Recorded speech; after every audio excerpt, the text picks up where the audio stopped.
Okay, let's do it. Okay, so welcome to the show, the podcast of two idiots telling each other inside jokes, which you will get none, and we will have all the laughs. And the last laugh is for Jesus. Jesus twice. Jesus twice. See? That's what he got. That's what he gotta call himself when he comes back the second time. QED. That's how we say in Cologne. If somebody explains something and proves it, thusly. Thusly. I will explain it to you and prove it to you. Thusly. To thee, thusly. My name is not Thus, but my surname is certainly Lee. Don't call First me name is Sherlock. Mohammed. We watched that film yesterday, actually. Airplane.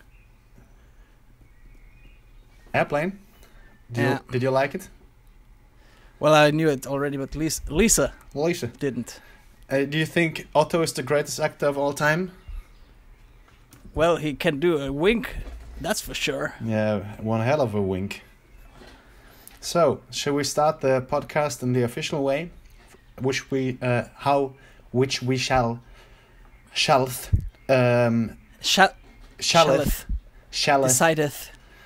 Starteth it from now on.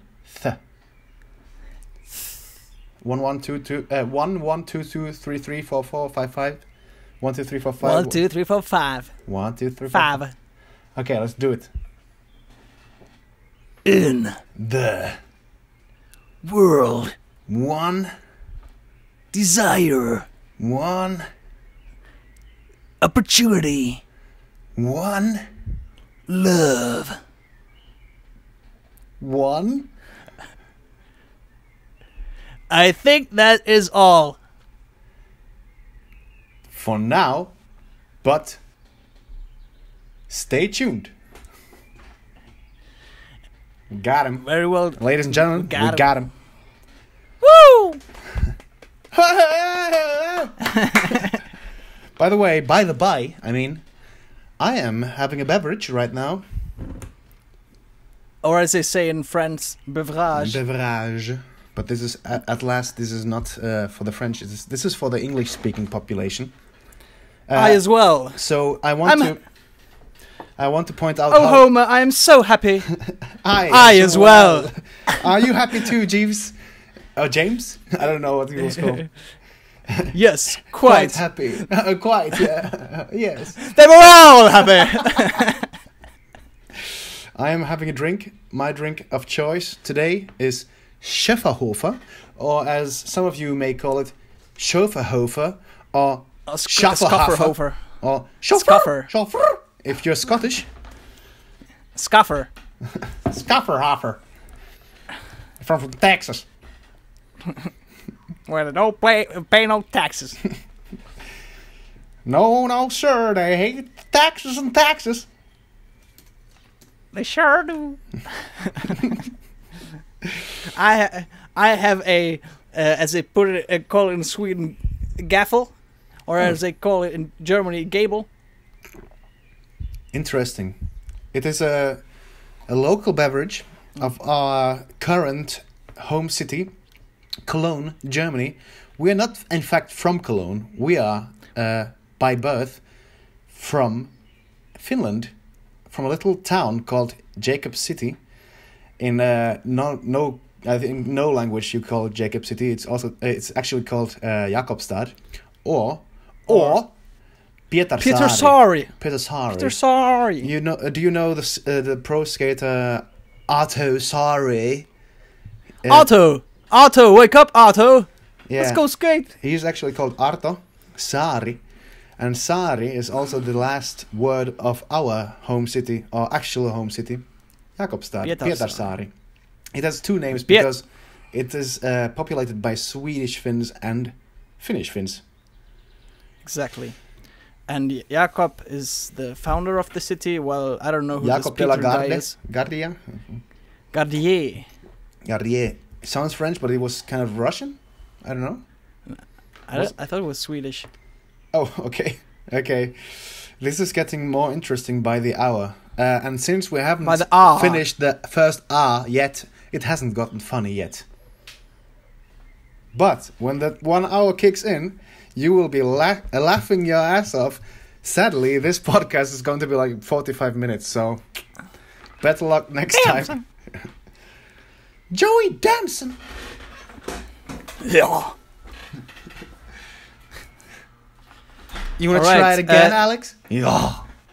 Do you have to go and pee? No. No. If you guess who we're imitating right now by yeah and no, please write it in the comments. The winner gets a grand prize, which will be announced in the next episode, in the next English-speaking episode. 2001. Yep. If nobody guesses it, we won't announce anything. So keep your guessing hat on. Oh no, put it on, and then keep it on, and then guess. Do some guessing. If you guess it right, as I say, there's a grand prize waiting for you. What may that be? Who knows? Who knows? A hint. What else is called grand? All right. Speaking of hats, we thought to wear our matching Agfa merchandise hats. Jetzt auch arisch. Exactly. Our sponsor of today, no, not really, but it would be kind of nice if they were. We are fucking billboards for everybody for nothing. We're doing it for free. And if everything you see back here, Logo Modernism by Taschen. Excellent logo book if you like logos, if you like looking at logos and understanding logos. That book is worth, I think it's like $60. It's worth the $60. If you get it on sale, I think I got it for like 40. Get that fucking book. And if you're a designer, if you're a logo designer, you need it anyway, so get it. And then behind that, David Bowie. Or David Bowie, as Ricky Gervais says. Yeah. Heroes. I watched the clips of David Bowie's cameo in Extras. Ah, yeah. Today. Where they sang their song together, right? Fat Man, Fat Man. Well, they didn't sing it together. It was... no, but it was written by both of them. I think Ricky wrote the lyrics. Yeah. And he wrote the lyric. Bowie wrote for the show. Yeah. But in the show, it's they made it look like David Bowie made it up on the fly to show his disappreciation of Ricky, because he talked. I don't know. Ricky talked about being newly famous and the pressure it has on him as how much he can still act like a normal person. And David Bowie thought he would sound really pretentious, so he just started singing about him and insulting him with his song. And everyone joined in to sing. It's quite funny. Just a normal question, dumb question possibly, but is Extras a show, or is it just a series of, I don't know, skits? I think it's definitely scripted. And I think definitely scripted. That's for sure. Yeah, I never doubted that. Yeah, and I think there's some kind of storyline, but I don't know exactly how they are connected. But I've seen a couple of those clips, and they're really funny. I'm a big fan of Ricky Gervais, by the way. Big fan. The one with Liam Neeson is quite funny. I've got AIDS. By the way, I saw Philadelphia yesterday by. Jonathan Demme, or Jonathan Demme. Whoops. I misdrank. I just misdrank. Oh, I misdranketh. Philadelphia. Tom Hanks leading role. Oscar-winning performance. Denzel Washington, equally as good a performance, possibly in my view. And fun fact, Tom Hanks got another Oscar the next year. Mm-hmm. I think this is the only time this has happened as well, isn't it? I think nobody has repeated that feat yet. But that hand. But Daniel Day-Lewis has 4. Four hands. I don't see Tom Hanks winning a third and a fourth. Any more Oscars? No, maybe another one. But well, he was nominated for. Wasn't he nominated this year for Best Supporting? Best Supporting role. Yeah. Yeah. And I think the last Oscar nomination he got was, I don't even know. I can't look it up either. But I'm guessing it may have been Castaway. No, maybe later than that. Road to Perdition. I don't know. Oh no, wait, he wasn't Sully, right? Saving. Yeah. I think he got a nod for that one. Yeah. What about Castaway? Castaway was 2001. That's when I got my first mobile phone, Nokia 3210. We went to see that film on my birthday. I wasn't there watching it. I think it was just me, my dad. The donkey always names himself first. That's how you say it in German. I am the donkey here. Me, my donkey dad. Odie. And Donkey Odie. This is an insight you're actually experiencing right now, and this has never been said before, I think. So you're part of the fun now. It has been said. I stole it from a sitcom. But no! Damn. Okay. Well, Donkey Odie. We'll not a donkey named Odie. We'll create some insiders together. Okay. So stay tuned for that. We'll have some insiders and much by more sometime. For you. Anyway, I was there with my dad and I think 3 of my friends. I want to say Samuel Oxley. Don't let me lie. No, maybe not him. Well, we agreed on Alexander not naming Cohen. anyone. Alexander Cohen. Coven. We agreed on not naming any names explicitly, right? I don't think we ever did that. Oh, we haven't? I thought Vera was the only person who we'd name by name. Name by name. We have named Patrick. Yeah, we have. And Dennis and Lisa. And many more. They're all part of it now. There's no turning back now. So now Alexander Cohen and Samuel Oxley have been name checked too. I'm guessing you're not even watching this, but if you are, write a message. How have you been? I have not seen you in years, in decades even. Decade. Tell me, what's up? Yeah. Yeah. Okay. Now let's go. Let's get to the point now. Okay. What is our main topic in this episode of Kääpä Brothers, or as maybe some of you might call this, Kääpä Brothers. Kääpä Brothers. Niko Kääpä and Alex Kääpä, but actually it's pronounced Kääpä in the real language. My fifth year class teacher thought that our family was the owner of the sports brand Kääpä. Which sounds ridiculous now, maybe in this context, but we went to a private school in England. Because we were very, very rich. No, well, we weren't really, but our classmates definitely, some of them at least. I went to some of the houses, and they were definitely more well off. Well, I identify as rich, okay? Oh. Well then, you shalleth. No, what's the point of this episode? Well, as in all coming episodes as well, we have always pick one main topic about which we discusseth. And which? By the way, we are white. By the way, white. I'm going to be here for a while. Cool whip. It's going to be weird. That one didn't even have a nation in it.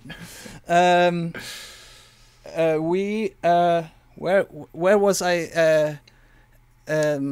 Where did I start standing? Or where did I stay standing? The main topic, which we have one main topic each episode and two smaller ones, two smaller topics. Side topic, which we pick each one ourselves, and then also name for the first time during the podcast. So well, there is this no is not preparation true. time for the other guy. Well, this is not true in this one. This is not true in this one. No, it's never going to be true for the English versions unless we switch around the order in which we record these episodes. And so we have maybe we should also pick completely new topics. We could do that also then. We could. Yeah, but we're not going to do it at this time at least. So unlucky. Okay. And what is the main topic? Coronavirus! Coronavirus! I didn't even know that you knew who she was, Cardi B. Ooh. Cardi B. Who said that? I know. Okay. Yeah. Yeah, coronavirus.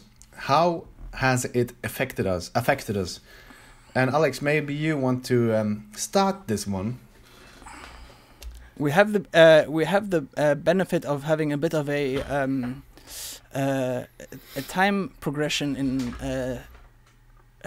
reflecting on this, because it's been a few weeks, 2 I think, since we recorded the last episode. Yeah. And so the effects of the coronavirus and the lockdown that followed has changed the way it has affected us. It has definitely changed, yeah. There have been updates, but just to maybe people who are watching this way in the future, who are watching this and thinking, well, what's coronavirus? Then I'm going to tell you, you are fucking stupid. What the fuck? You're fucking stupid, because if you don't know that, then there must be something really much more worse happening right after this, which will make this completely unimportant for the future. And like the bushfires in Australia. Like the bushfires in Australia for Corona. Oh yeah, they took place just before, huh? I remember now. Yeah.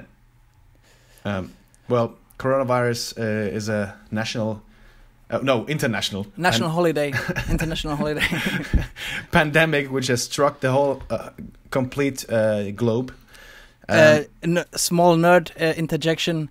A pandemic is when it's worldwide, because pan means all. Oh, okay. So that was unnecessary for me to say worldwide if it's, or international. If it's international. Oh, yeah, international and worldwide. Epidemic is when it's across an entire region. At least as far as I understand it. I could also be completely wrong. It sounds reasonable. It could be true. It doesn't sound stupid at all, which is ironic, since you're the stupid one of us two. I sure am. I sure am the stupid one. Yeah. Yeah, that's what I wanted to hear. Yeah. I'm sorry. Well, so how has it been? Maybe in one sentence in total, and or less. Then elaborating in the next sentences in the last 2 weeks. I've become increasingly annoyed at things. Mm-hmm. My temper has got, or the threshold for me losing my temper has gotten way lower. It's not like I'm like completely losing my mind or something, or becoming flipping out or getting triggered.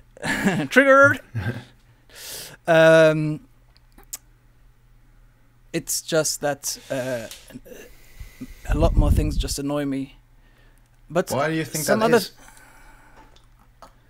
It's mainly because people are saying very stupid things. That's what mainly annoys me.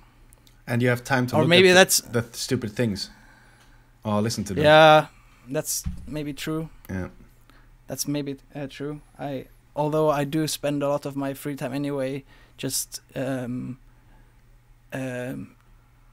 looking or listening to that kind of stuff anyway, to opinions on current events and philosophical topics in general, and science, and they all interplay right now.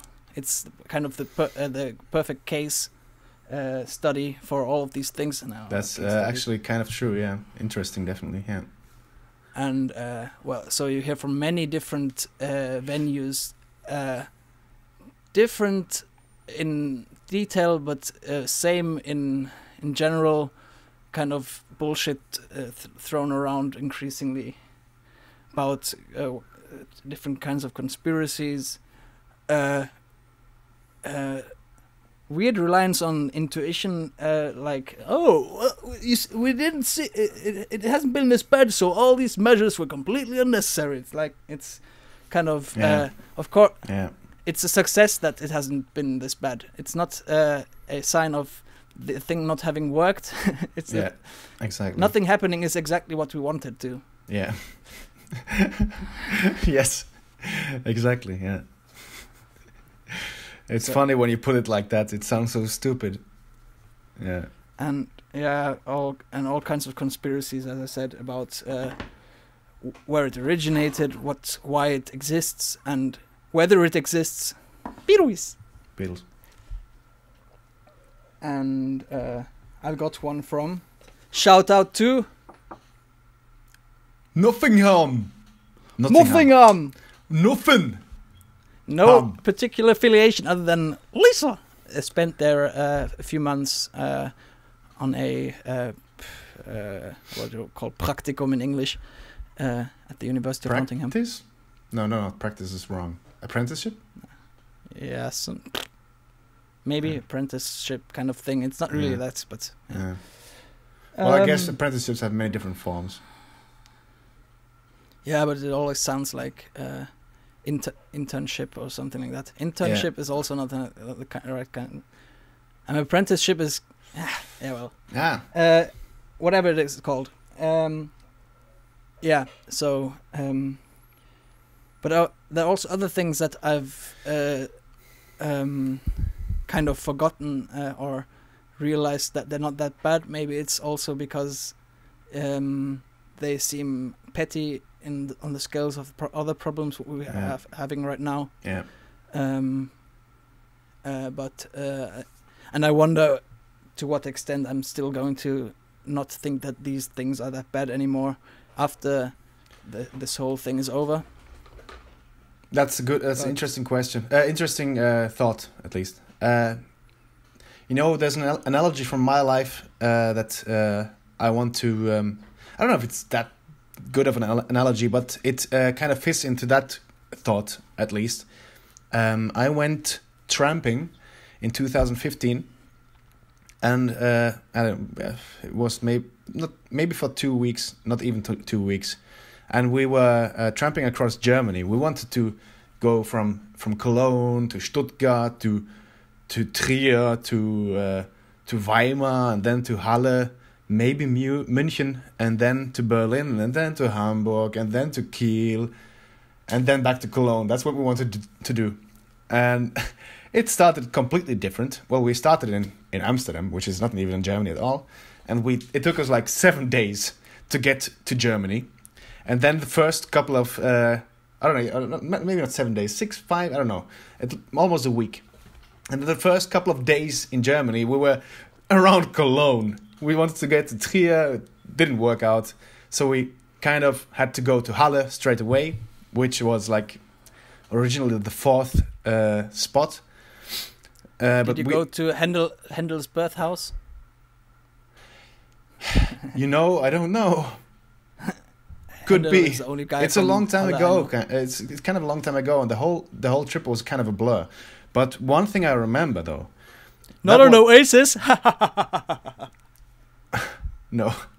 We went to the Beatles museum, the first Beatles museum, though. I think the first Beatles museum in Germany. In Halle? Halle, yeah. It was originally in some other city. I don't remember where, but it was moved to Halle. I think. I might be just talking bullshit right now. One thing I do remember of that trip, the most important thing.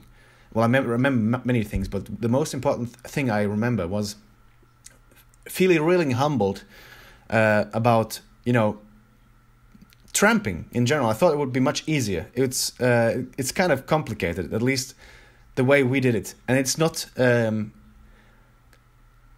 At first I was kind of, apprehensive, thinking maybe... I don't know what I'm getting into, but I thought it would be easier, at least. And I thought we were getting rides much easier and further away cities. Maybe I don't even know if that really was my thought, but I wasn't concentrating on how it happened. I was just thinking it would happen.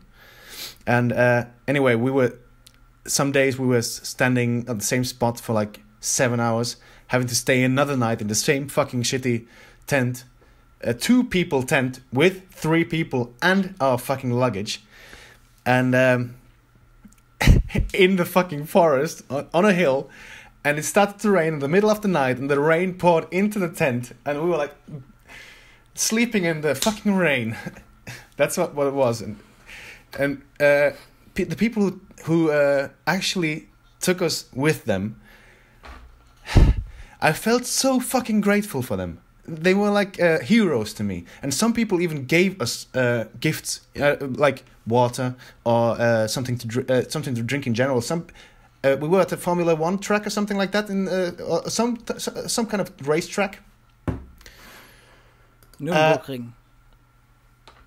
Is that on the border? To where? To Belgium? It's somewhere in southwest from here. Okay, maybe it was that. But I think southwest. Some British people saw us standing there, nobody picking us up, and some guy came back with 3 cans of beer and said, "We felt really sorry for you. Here's a little beer to keep you, I don't know, entertained while waiting," or something like that. And that was really nice. And then one day, one guy took us with him, gave us, I don't know, coffee and a thermos TV. What do you call these heating devices where it stays the same temperature? Yeah, I think thermos. Thermos. Well, he gave us one of those. I'll look it up for you. You can tell. Yeah, really nice people. And then after that I thought, well, you know what? Thermos, yeah. It's thermos. Thermos. After that trip, I thought to myself, these people were so nice, and they set such a good example of how to be a nice person. I'm going to do this from now on. And I've never done it since then. I haven't had the opportunity. I've never owned a car, but it has never crossed my mind in a way to maybe take that experience and put it into something else. Well, maybe it has, but at least unknowingly to me. But it did definitely humble me. But the experience itself, me learning that and saying I will do that in my life from now on. Yeah, I had a similar experience doing couch surfing in South America when I was But you really did do that. You really did. Yeah, invited half of Europe to your home. Yeah, mainly girls from Moscow. It wasn't. He didn't. He didn't exclusively look for girls from Moscow. Girls from Moscow. It just happened to be girls from Moscow. That's just to point that out. Yeah. Yeah. Anybody and everybody, and these people were, almost all of them at least, were really nice people. Yeah. There were definitely no bad experiences or anything like that. No. Well, no. No bad. No, not bad. No. No, some not so good. Yeah, well, it's bound to happen sometime. Yeah, sure. That's the risk you take. It's a distribution of probabilities, and sometimes the unlikely events also have to happen. Yeah. If no unlikely things ever happened, then that would be a cause for concern. People always say, "Oh, look at these unlikely things happening. That must mean there's some higher power or something." And I just always retort with, "You, in a world where things happen randomly, unlikely things also have to happen. It's not like randomness makes unlikely things never happen. They're called unlikely, not impossible." I think that's a thought many people have difficulty putting their head around, because just today I saw something that seemed so freaking obvious to me. There was this tweet. Frickin'.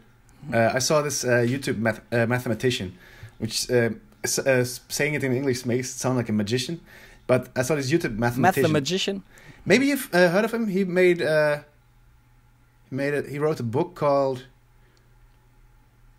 Is it called Stand Up Maths? I don't know. No. I forgot what it was called. I'll put the link in the description. But he talked about this tweet, and basically, I'm definitely paraphrasing here, but the tweet said Bloomberg spent $500 million on his campaign solely on ads.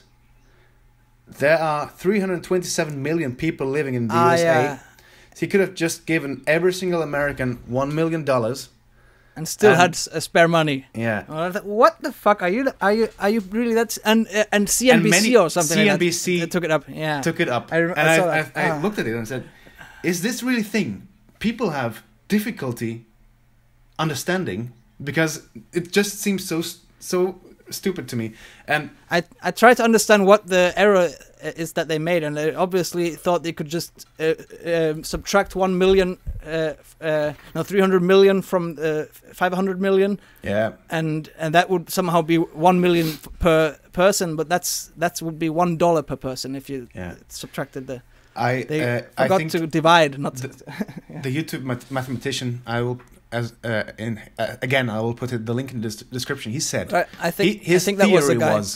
His theory was people have a unit defining problem, and they defined 500 million. They took the dollars and the million, and they made that the unit, and then they made the million another unit from the population, and then they didn't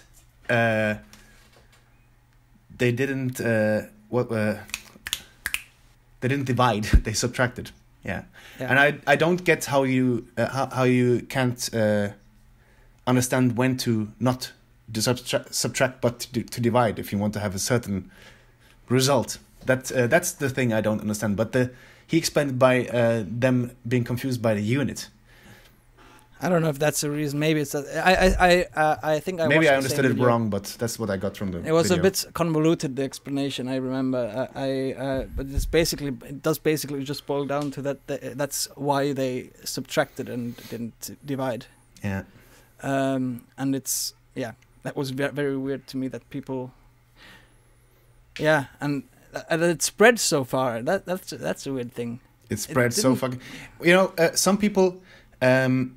That was another theory, not by the mathematician, but by Charlemagne the God.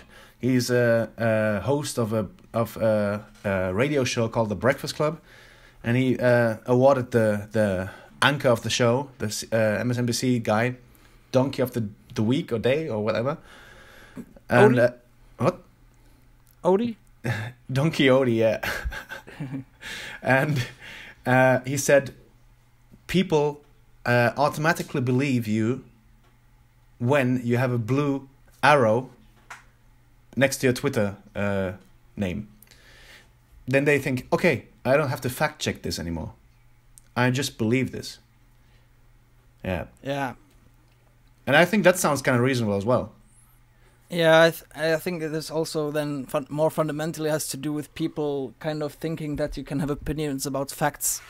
Yeah. I think, they don't see the difference between facts and opinions. They see that everything is kind of somehow something kind of the same. I don't know. Opinions and facts are somehow everything the same, and there's no need to make a distinction between the two. And they somehow then just think that, okay, if some guy has this opinion, I respect this person, then it is valid for me. Yeah. I don't know. It's they don't distinguish between if they are making an opinion, which they are going to be fallible about always, all the time, or if they're talking about facts. And that's. Yeah. Well, that's how this current. Well, I would also maybe call this a pandemic, maybe, of wrong information and fake news, as some people like to call it, being spread around the internet. This is a new world. come Internet back is a completely different world. It's in our world, but it's another world kind of. And these things are spread around that whole world, and they are being retweeted, resent, shared. distributed, shared, like wildfire. Australia. And that's a thing that actually also it connects back to the original topic, coronavirus. Where also misinformation is being distributed and shared in a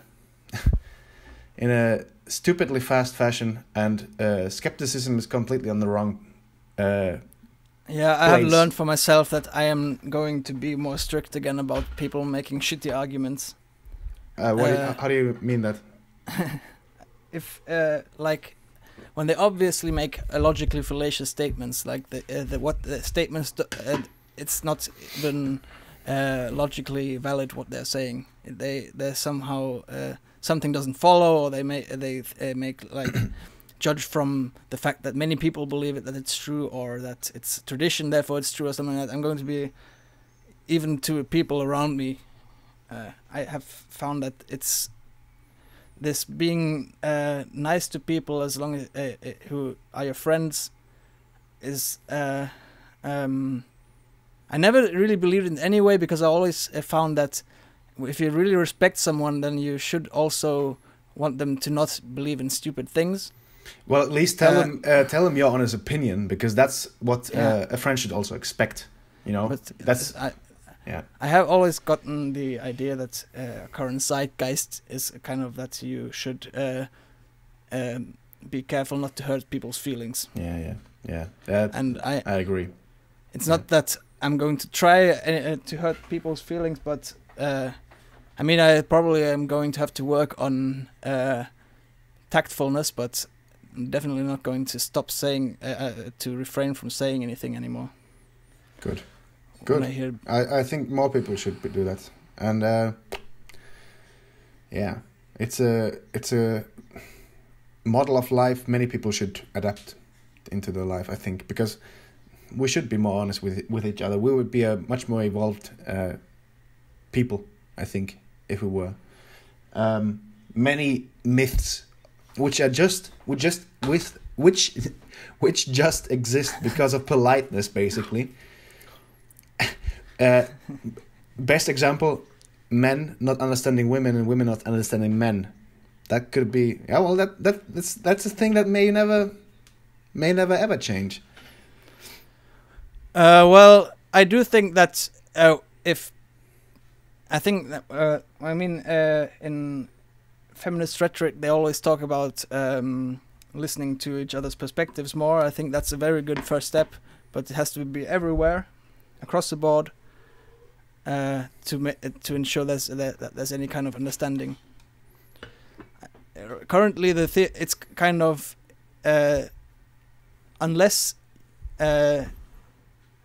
if you are not in a marginalized group, then your experiences can be kind of just summarized by some theory. I don't know. It's always it's talking about when you say something as a man, it's always that because I'm a man, I have these and these experiences. They know that right off the bat. It's very weird. I don't know. It's very inconsistent with the idea that you should listen to the perspectives on how it's how they perceive the situation and what their life is like. There's no way of good point. The same way we cannot understand their lives is the same way they cannot understand ours. Of course, they can. That's a good point. Yeah, I think many people maybe don't they can understand. That. Maybe they can understand a bit more of it because it's more present and it's more everyday. Mm. I mean, there are certain kinds of tropes in storytelling, for example, that involve more the paths men take than women take. So it's you're confronted with it with these minority cases less. Mm. That's definitely a valid point, but assuming that from these things you can understand what an individual person is going through, that's completely bullshit. That's not the conclusion you can make. That's true. Yeah. Well, I think now looking at the watch, we should get to the next topic, and then maybe spend 10 to 15 minutes on it, and then conclude with the last topic, which will be a short one. But cue the music.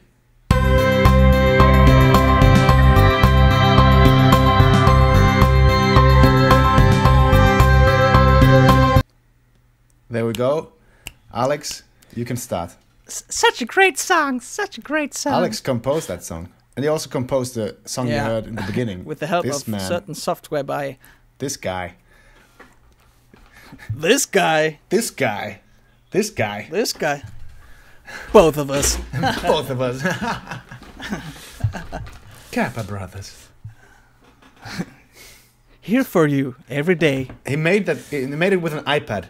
And you know, Pinata, Madlib, last album by Madlib and Freddie Gibbs. Madlib made that album on an iPad as well. So, hey, just saying. Yeah. I'm just as good. Musical genius, okay? Musical genie. I'm a tune in the music, baby. During the Corona times, we have had the anniversary of the breakup of the Beatles. And that was that made me really think back about the extent to which rock and roll is slowly dying. And if this is another another nail in the coffin, or what? How did we call it in? What is it called in German? So we can another also butcher spear that. into the grave of John Lennon. Yeah. Die. Think about divide 201 by 16.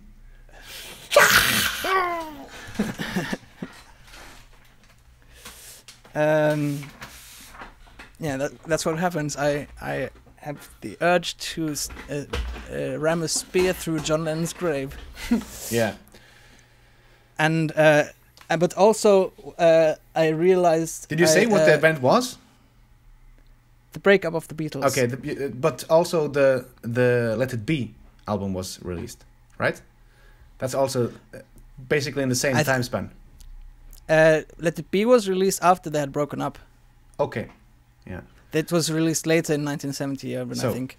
Just to understand this, it has been 50 years now. You could be 50 years now, and the Beatles have never existed in your life. Yeah. This is a true statement, or possible true statement. They are already non-existent since more than 50 years. Yeah. The post-Beatles period is now more than 50 years. And you're saying this is another nail in the coffin of rock and roll? Yes. So if I understand this correctly, you're saying that John Lennon is gay? Wait. And does that mean you're saying? No, I'm not saying that at all. That he ate a baby on live camera, and the CIA is keeping that video footage from us because of patriarchy. No, I'm not saying that at all. That was a very good Jordan Peterson, right? Yeah, I'm Jordan Peterson. So like Kermit the Peterson. Well, Jordan Peterson does sound a bit like Kermit the Frog. He does, yeah. Well, it's going very smoothly.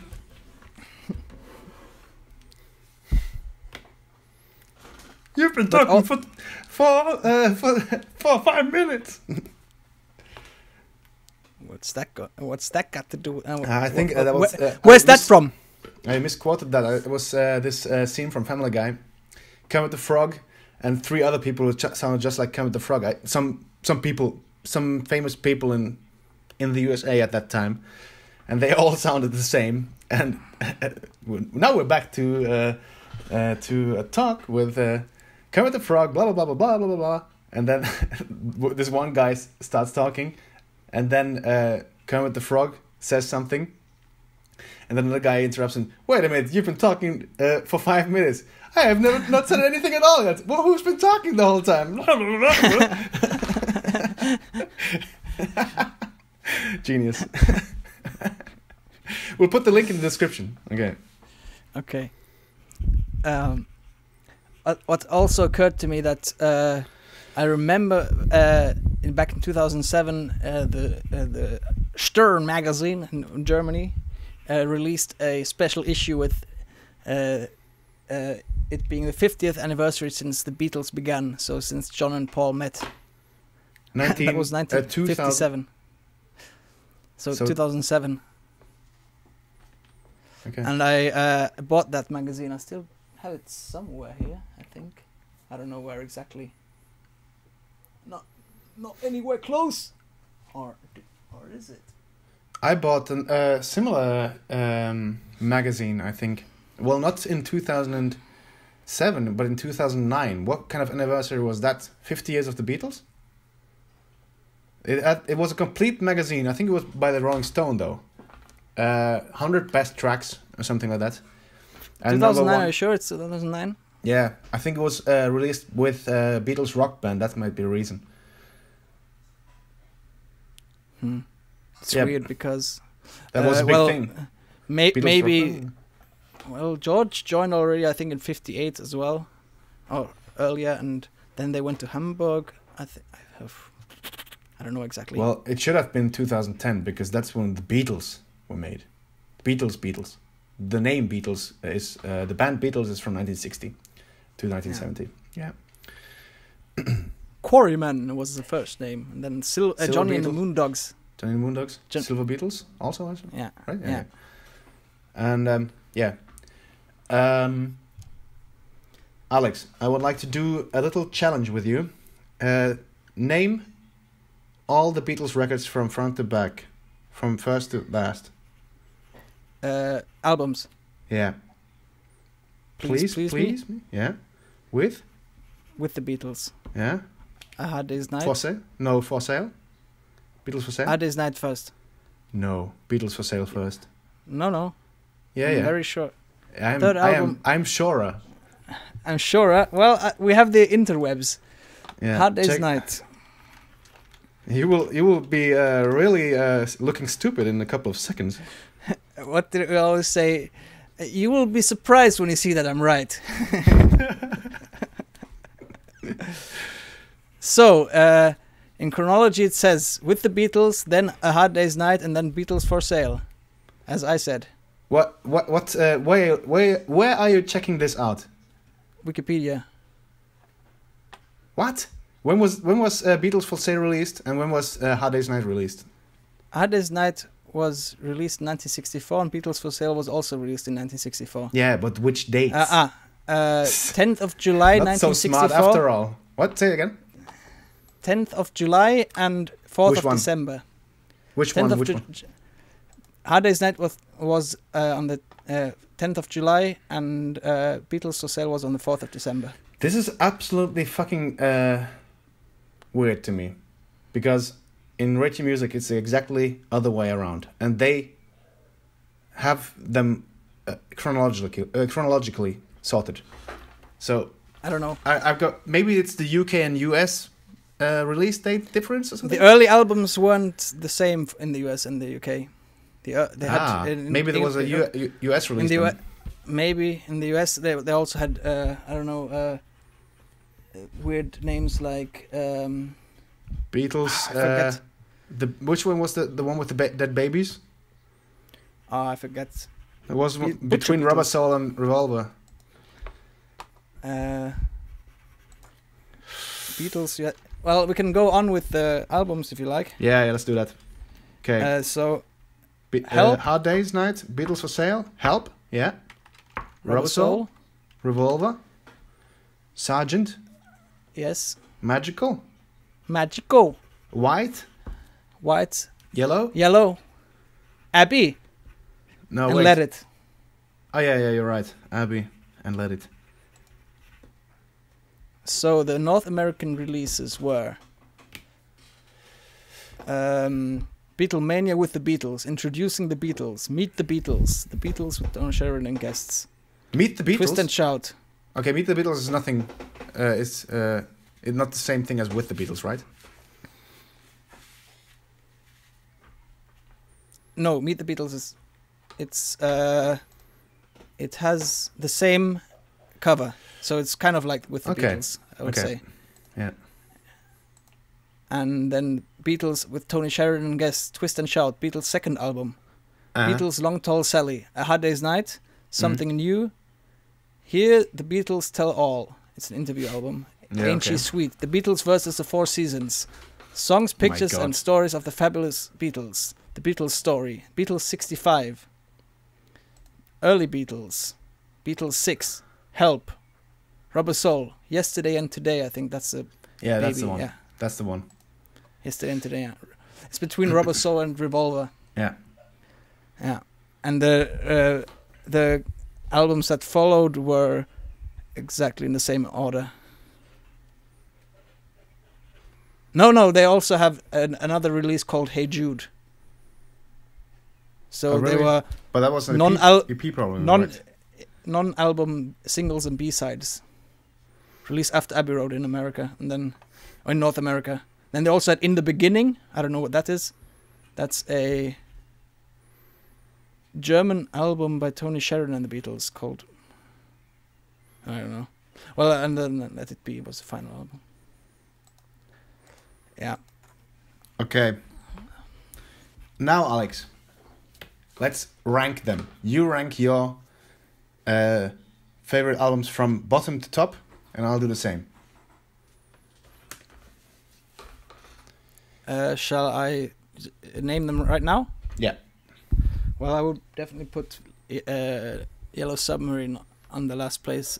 That's interesting. It is not on my last place. I'll tell you that much. After that, I'd so probably... number 13 is Yellow. Yellow Submarine, yes. Yeah. What's yours? Well, my number 13 are... Well, no, I have no number 13. I have 3 number 11s. I can't pick between them. They are interchangeable for me. Okay. Yeah. The next one for me would be probably With the Beatles. Interesting, okay. 12, okay. And then Beatles for Sale. Mm-hmm. That's... okay, now I'll tell you my 13, 12, and 11. Please Please Me with the Beatles and Beatles for Sale are all my number 11. I don't care for them. I've never really had the desire to dig deep to them because they are to me mostly cover songs, and I prefer them when they write their own songs. I mean, until Help, they all, including Help, they had cover songs in all of the albums. That's true. Yeah, but and then also let's talk about those when they come up. Yeah. What's your number 10? I think Please Please Me. Please Please Me is number 10. Okay.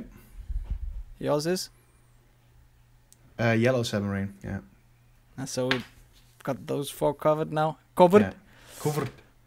Then I'd pick. It's hard because Help had the better songs in general, but I didn't. There were some songs I don't like listening to that much, and Hard Day's Night is a more consistent album for me. Okay. So I think I'll go Help, and above that is Hard Day's Night. So Help is 9 and Hard Day's Night is 8 for you. Yes. Okay, but for me it's the same 2, but in different order. I prefer Help, just because it has Help. It was probably my earliest favorite Beatles song. And You've Got to Hide Your Love Away as well. Yours was Help and mine was Hey Jude.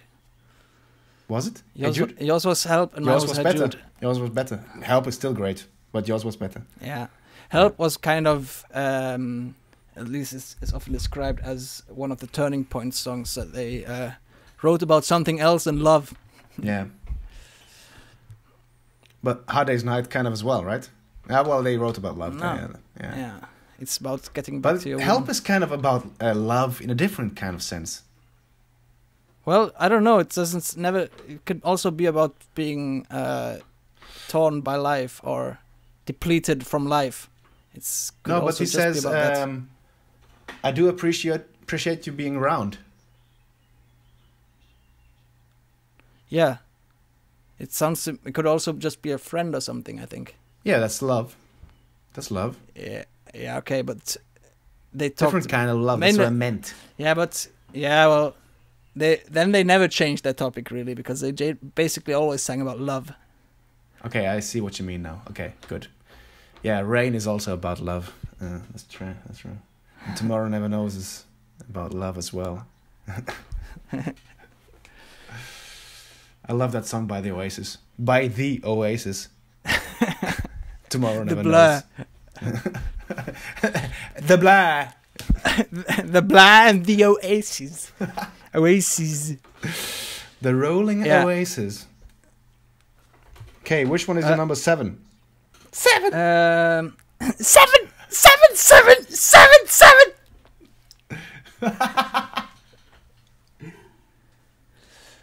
Um, 4 7 5 6 7 So 2 7. Tell us now number 7.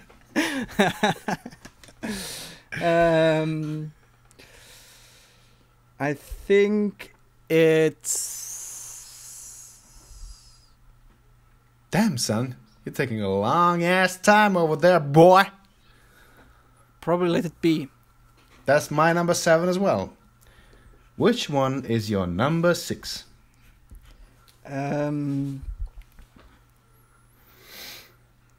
Think Magical Mystery Tour. Interesting.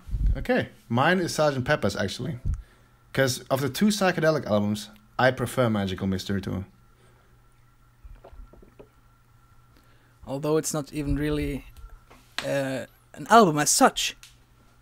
It's kind of It's soundtrack true. to the film, and then they put all their hits from that But time. it's much there more as fun well. to listen to. It works. Sgt. Pepper's works as an album, definitely. This is like from now on. No, wait from Let It Be. I think before that, Hard Day's Night and Help were great albums, but Let It Be is kind of where it takes puts the songwriting gets much more Sophisticated. interesting. Yeah, sophisticated maybe. Yeah, and from now on, the remaining albums which we all have on a list now, both of us, they are all very good. Yeah, top notch.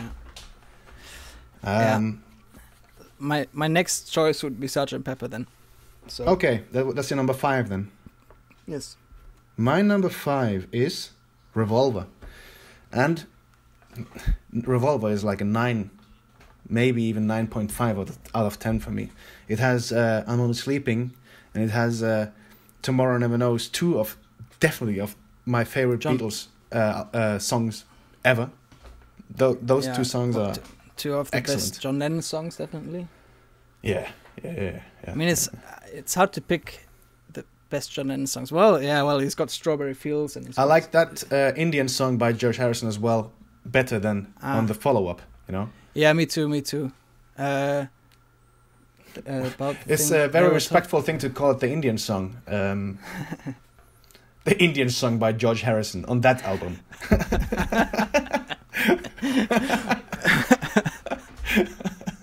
The Oriental song. The urban song. Makes no sense. What is it called again? One was called... For You Blue? No, For You Blue is on Let It Be. That's blues song. For You True? Let's look. True to You? Love You Too. Love You Too. That's what I meant. Love You Too is that's Revolver. on Revolver, and Yeah. what's They Were Within You and Without You. Yeah. Within You and Without You. Or Within You, Within You, Without Without You, You. Yeah. Okay. I think we are up to the number 4 now. Top 4. I'd pick the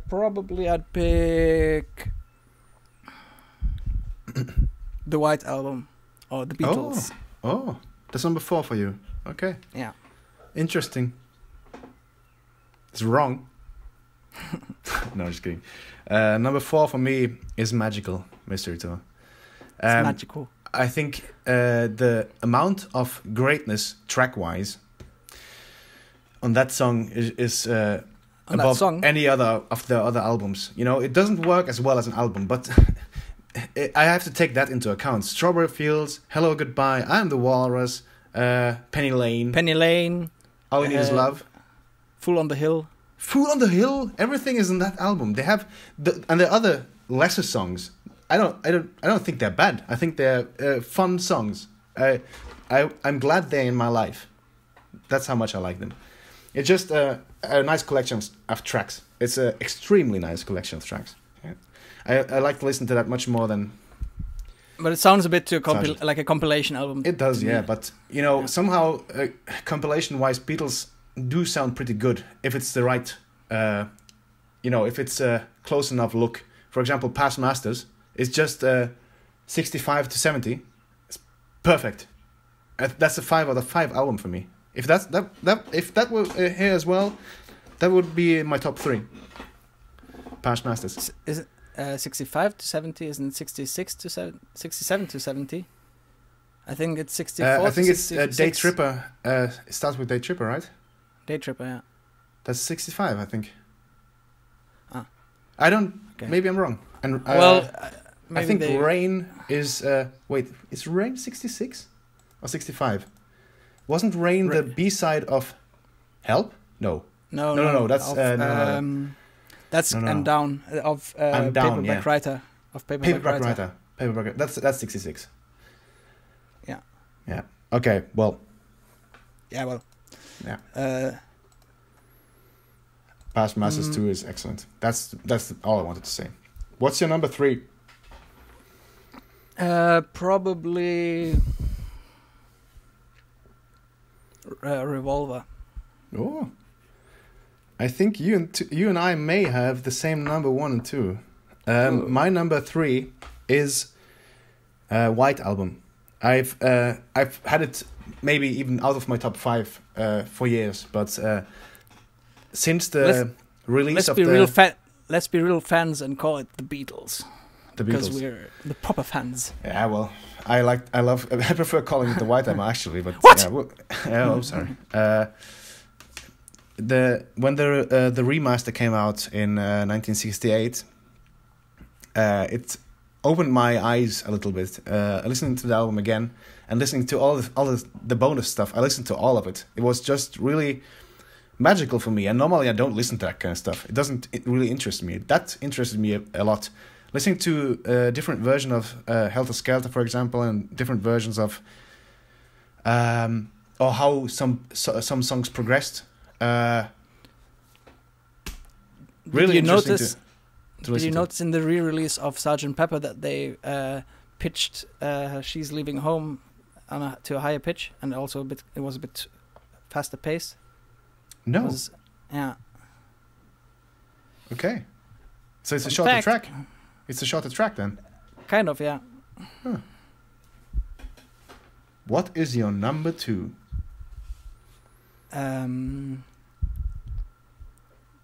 I've got my pencil there where I think it's gonna go, but I'm not gonna write the 2 in there yet. Rubber. Yeah, that's it. That's mine as well. So it means number 1 for us is Abbey Road, number 2 for us is Rubber Soul. Why, Alex? Why? Shut up! Shut up! Whoa. Sorry, I may have been a little emotional just then. A little bit. Shut up! Touchdown! Shut up!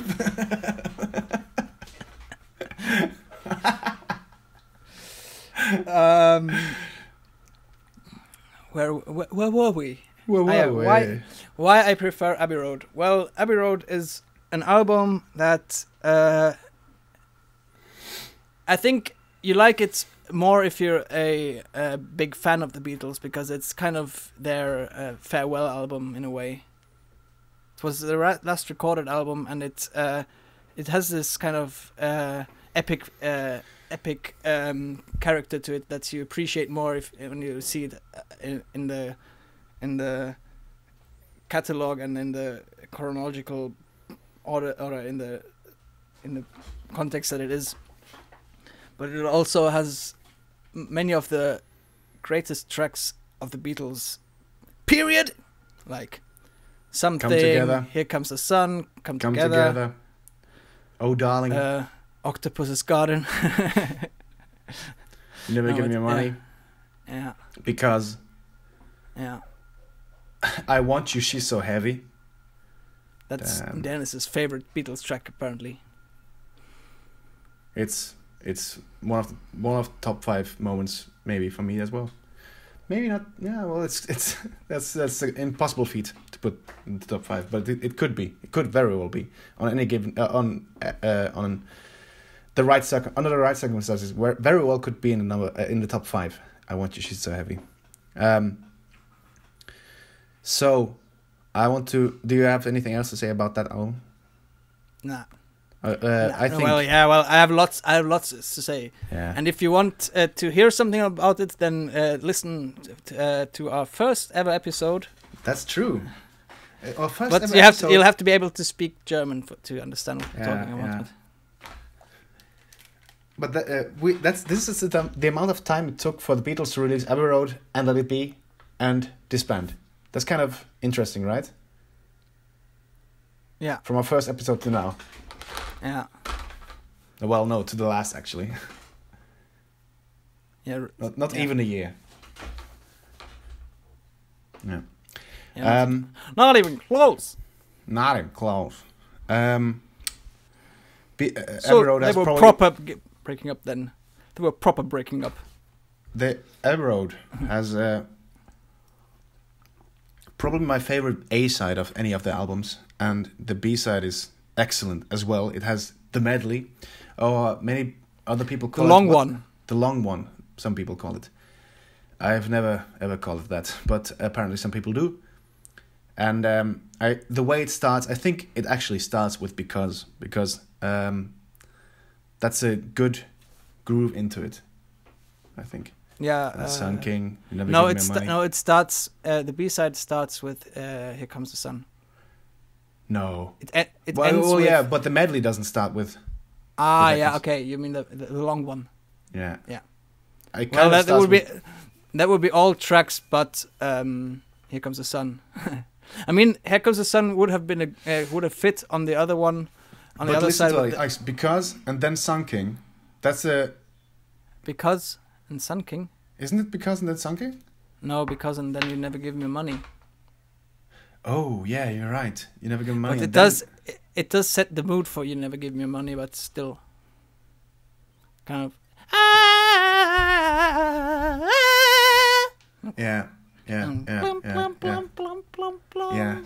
That is true. Yeah. Yeah. I'm stupid. For getting that wrong. Yeah. It's on record. Yeah. Right? It's on record. Well, Alex, we're way over the limit now of our show time span, which we wanted to do it. So I think we will finish this topic and we'll get to the third topic now. And cue the music.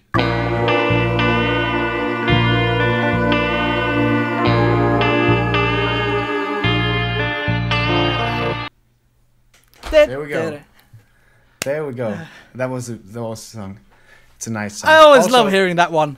Composed by this guy. Last topic. Short and sweet. Shout out. And rest in peace and in memory of... I want to expand this one.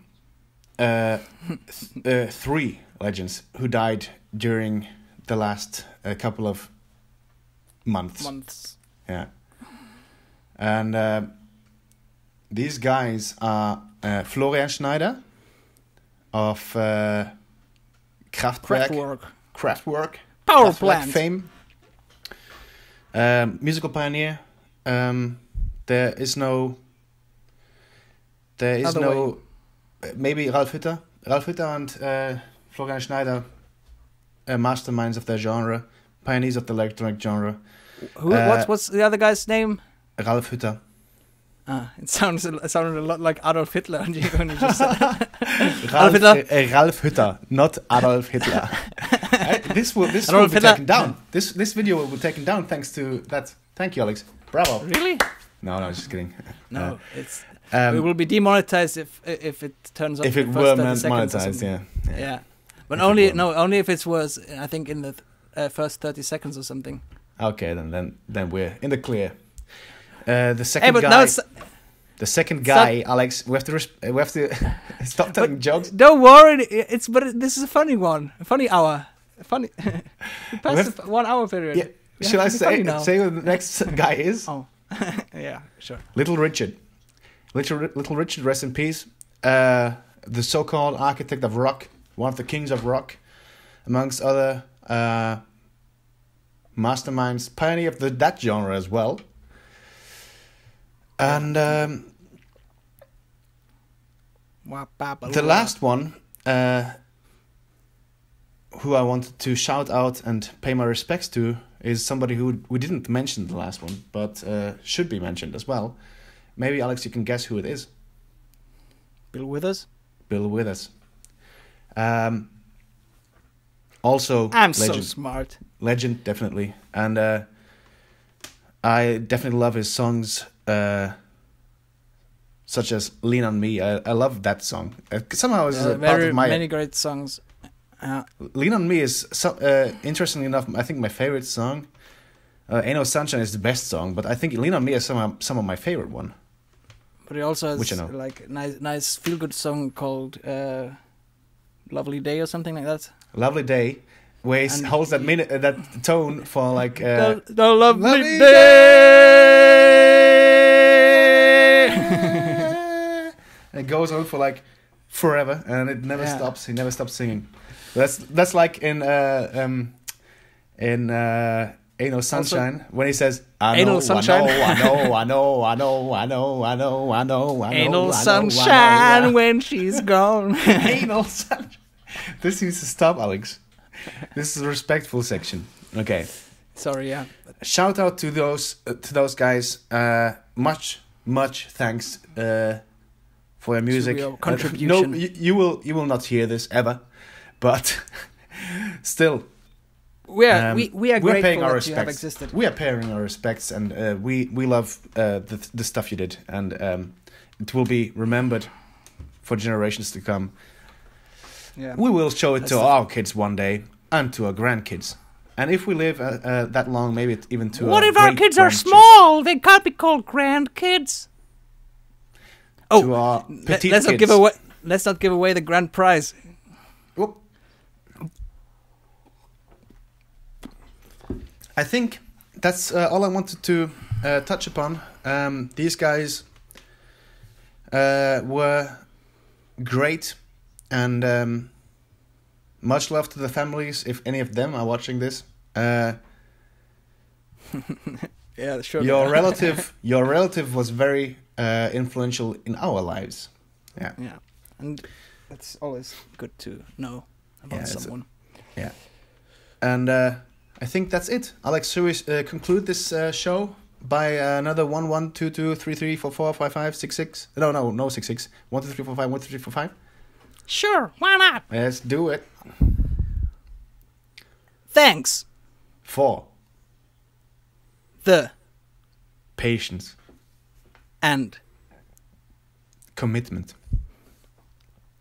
and exhilarating fun.